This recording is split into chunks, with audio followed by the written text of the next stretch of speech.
What if I told you the first 45 minutes of the market open could be all you need?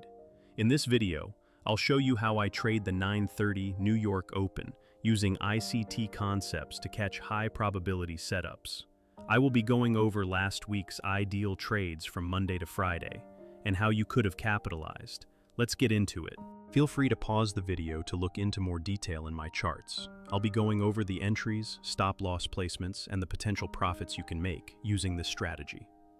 Starting off with Monday, price opens and taps the midnight opening price twice before dropping lower. My entry would be as price starts to reject the FVG above. The stop-loss would be above the FVG candle. Target would be the relative equal lows market out before market opens. Partials are advised at low-hanging fruit targets. This trade yielded 39 points at the final target, and plus 2R. On to Tuesday's trade.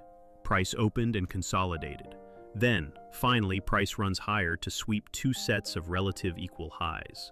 Price then displaces lower, creating inversion fair value gaps. The entry would be when price closes below 50% of the second IFVG and stop above the higher IFVG. Target would be the relative equal lows below, with partials at logical sell-side liquidity levels. This trade would have yielded over 88 points and over 4R.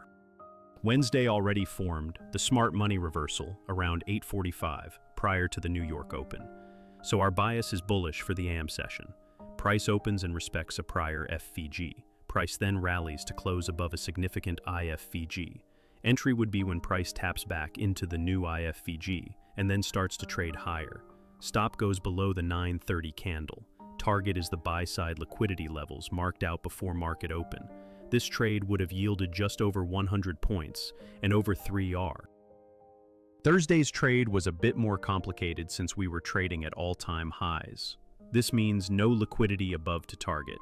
That's okay. We have a tool for that. So price opens and displaces higher. We are definitely not trying to look for shorts when price is trending higher and trading at all-time highs like this. So when price trades into the first presented fair value gap and trades away with a strong candle close, we enter long, stop below the low of the gap. We take our fib tool and mark out the last manipulation leg before the pushback higher. We use standard deviation levels to target. Here we targeted 1 and 2 standard deviation projections for our final targets. This trade would have yielded nearly 120 points and plus 3.8R. So Friday was the 4th of July, a bank holiday. It is advised not to trade on these days as the volatility is lower. But with this strategy, since we only trade the opening range, the volatility is usually enough to find our trades even on days like this. So when price opens and takes sell side, I am immediately looking for signals to go long. Here, when price immediately trades back above the first presented FVG, I look to enter when price taps back into it and trades back higher. My stop would go below the short-term low, targeting the 3 relative equal highs above. This was a nice trade to end the week. It yielded only 21 points, but a solid 2.3R. As you can see, this strategy is powerful.